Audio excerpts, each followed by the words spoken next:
Good morning, everyone. Today we are going to uh, see the numericals on vapor power cycle. Already we have completed theory part. So basically there are three types of problems in this vapor power. One is based on Rankine and Carnot comparison, that is simple Rankine cycle problems. Second one is actual Rankine cycles, regeneration problems and reheat problems. So first of all, we will try to see the simple Rankine cycle problems and comparison of Carnot cycle, and we will go for further things in the further videos. So basically this is the TS diagram for Rankine cycle. If it is directly, if I join this here with the dotted, so this becomes Carnot cycle. But now I am looking only for this one, Rankine cycle. Now already you have seen how to use the steam table and molar chart in the pure substance chapter in basic thermodynamics. But to still, I will just make you revision once again. So this is the 1 to 2. We know that it is a turbine work. This is heat rejection, that is condenser. 3 to 4, this is pump, and 4 to 1 it is boiler. So this is turbine, right? So we know that so as to run a turbine we require either dry steam or superheated steam minimum, right? So always you should know that at point 1 steam will be in the dry condition or it is in the superheated condition.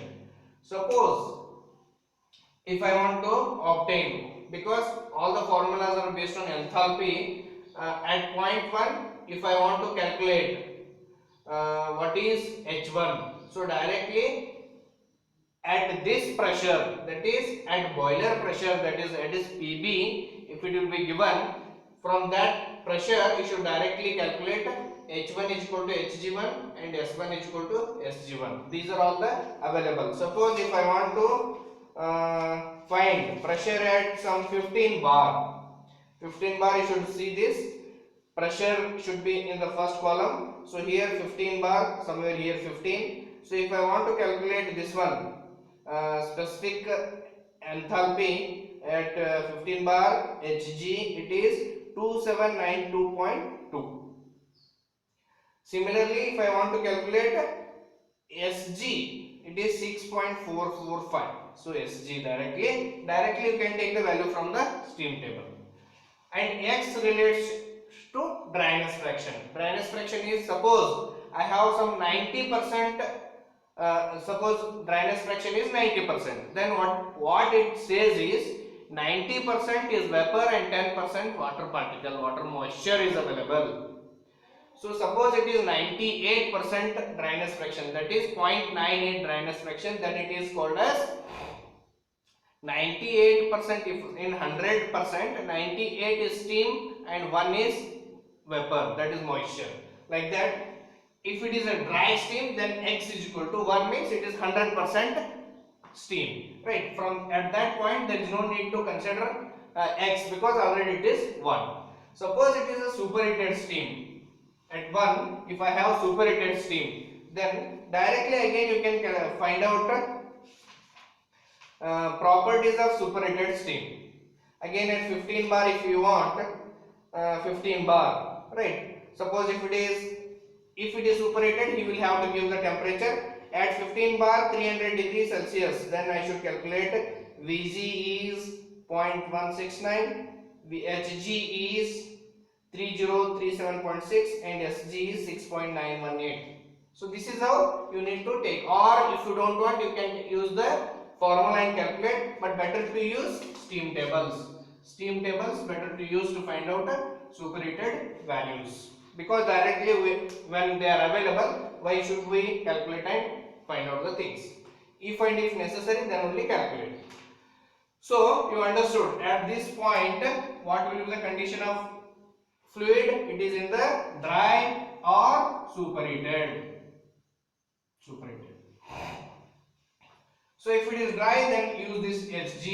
If it is superheated, go for superheated tables. So table number 3 in this EBPB publication which I have made, RS Kurmi also you find out properties of superheated steam. Directly you can get the values. Now after exit of the turbine, dry steam becomes wet steam, superheated steam also becomes wet steam. So I have written this wet steam here. Means what? After expanding in the turbine, that some temperature is lost within the this one steam, and it will be cooled, so that if it is cooled means there is moisture in that steam, so that steam is called wet steam. So here how much x is always less than 1 year, suppose like 90% or 80% or 70%, whatever among that. 70% means you should take 0.7 as x. Suppose if I want to calculate enthalpy at 0.2, then you should use HF2 plus X2 HFG2. Suppose here pressure is some 0.4 bar. Here I am taking example 0.4 bar. Then you should go for again pressure table 0.4 here. 0.04 it is. 0.4 if I want, here it is 0.4. So what all values I should take? HF, HFG. HF also available, HFG also available. X suppose it is 70% means it is 0.7. Substitute there, you will get H2. Similarly, SF and SFG2. So this also you substitute here, you will get, sorry, it is S2. S2 you will get. So this condition you got. Here it is wet steam. So what is work of condenser? Completely convert that wet steam into liquid. So at 3, the property of fluid is in the form of liquid. Directly you should see here saturated liquid, saturated vapor. Only liquid values you should take. So H3, suppose since it is 0.4, obviously it will also be 0.4. Then what will be the this one? Condenser pressure is same here. So I will have to take same values which are like HFG. You should take HFG, this one HF values here.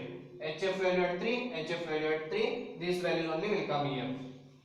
So pump, it is again 4. So similarly HF4 and SF4, because here also it is condition is liquid and here also condition is liquid only. 4. So 4 to 1. What is the condition again? It is boiler heated. 1 already you have, 4 here you have, can calculate the things. So first, finding the values from the steam table is very important. If you find out proper and correct value, just substitution work is there in the problems. Otherwise, if you have any doubt, you should clarify immediately. So if you learn how to use steam tables, you can easily substitute and calculate the values. Some of the formulas which we already know and but we will see now. So Q is equal to TdS, it is entropy formula. T is equal to TdS. Suppose from 1 to 2 I want to calculate, then it becomes T1 into not 1 to 2, from 2 to 3, then T2 into S2 minus S3. I can example it. Right. So WP, this is one of the important formula. P1 minus P2, that is PB minus PC also you can say, into VF3. VF3 because it is pump work, it is always liquid here. So VF3 you can use here. Turbine work H1 minus H2. So H1 is calculated here, H2 is calculated here. So these values you can take out and substitute here, you will get this one. Heat supply. So you should learn where heat supply is happening, where heat rejection is happening. Condenser and boiler, these are responsible for heat supply and rejection. Where heat rejection will happen? In condenser. Where heat supply will happen? In boiler. Because boiler is, boiling the water means supplying the heat. Condenser means decreasing the temperature and making that vapor to completely in the form of liquid. So this is heat rejection and heat this one supply. So WT H1 minus H2.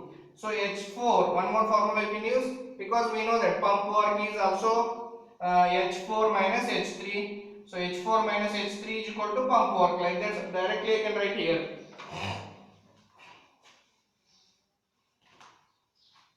WP is equal to H4 minus H3. Later on you can modify during the problems. Again this value will become kilojoules per kg. Right. So now mass of steam flow if asked in the problem, then power divided by W net. What is W net?